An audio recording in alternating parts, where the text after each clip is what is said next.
జాబులు వచ్చాయా? వచ్చాయా అని అడుగుతున్న తమ్ముళ్ళని. ఏం చెప్పాడు? జనవరిలో జాబ్ క్యాలెండర్. 5 ఏళ్ళు అయిపోయిందా? పోగాలం వచ్చిందా? పోయే రోజులు దగ్గర పడ్డాయా? 5 ఏళ్ళు మీకు ఉద్యోగాలు ఇచ్చాడా అని మిమ్మల్ని అడుగుతున్నా. డిఎస్సి పెట్టాడా అని మిమ్మల్ని అడుగుతున్నా. డిఎస్సి పెట్టడు, ఉద్యోగాలు లేవు.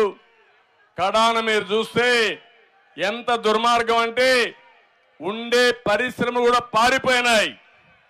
వాళ్ళకు వాటాలు అడిగాడు. ఎక్కడికక్కడ వాటాలు అడిగితే ఈ రాష్ట్రం కాకపోతే ఇంకొక రాష్ట్రం అని వాళ్ళు కూడా పారిపోయే పరిస్థితికి వచ్చారు. అంటే మొత్తం ఒకటే చెప్తున్న, జాబు రావాలంటే మళ్ళీ హామీ ఇస్తున్న తెలుగుదేశం జనసేన ప్రభుత్వం యువతకు ఉద్యోగాలు ఇచ్చే బాధ్యత మాదని మరొకసారి హామీ ఇస్తున్నా. ప్రతి ఒక్క తల్లి, ప్రతి ఒక్క తండ్రి పిల్లల్ని బాగా చూసుకుంటాం. మనం ఒక పూట తినకపోయినా ఆ పిల్లల్ని బాగా చదివిస్తే వాళ్ళు బాగుపడతారు. నాకు వయసు వచ్చినప్పుడు నా పిల్లలు చూసుకుంటారనే ఉద్దేశంతో వాళ్ళని బాగా చదివిస్తాం.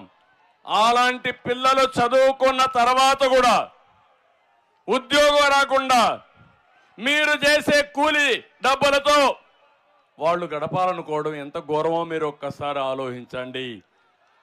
ఇది మన యువత తప్పు కాదు, మన పాలకుల తప్పు. అందుకే నేను ఒక హామీ ఇచ్చాను.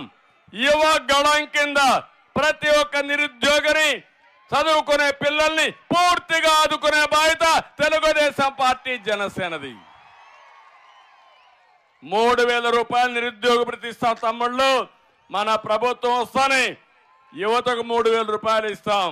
అమ్మా నాన్న పైన ఆధారపడాల్సిన అవసరం లే. నేనే అండగా ఉంటా మీకు. ఇంకో పక్క